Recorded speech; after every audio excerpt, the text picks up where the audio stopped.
Lesson 124. Our new word for this lesson means sea, as in an ocean, and that's mare, and the genitive singular is maris.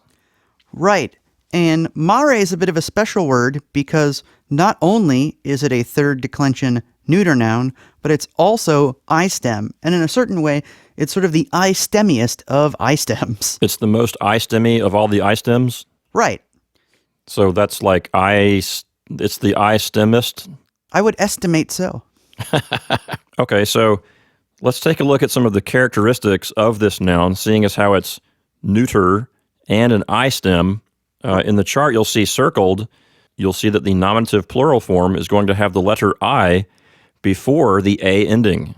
Right. And this is just something that happens in I-stem neuter nouns.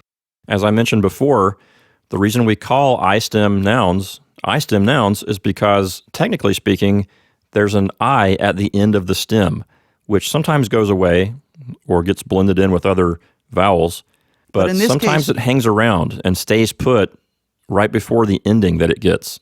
Right. In this case, it's really hard for I and to blend into one another.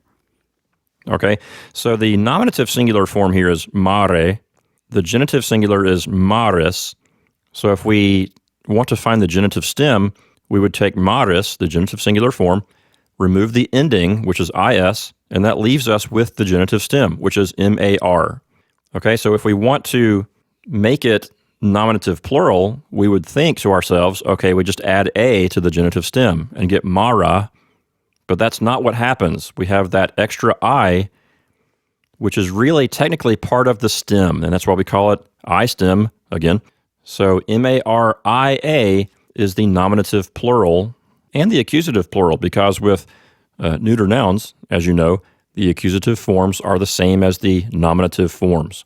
Right. But, we also see another I in this word that we haven't seen before in the ablative form. That's right, Michael. In the ablative singular, we have an ending that we have not seen yet for any third declension nouns. Usually, the ending there is the letter E. But for this particular noun, it's the letter I, giving us an ablative singular form, which is mari. Right. You won't see this form very often in this book, except with this word. But in Latin literature, it's very common for especially poets to sort of play around with the rules and make this ablative form with the I a little more common. And as I always say, it's easy to get carried away with the ablative case. Bum, bum, ba-da.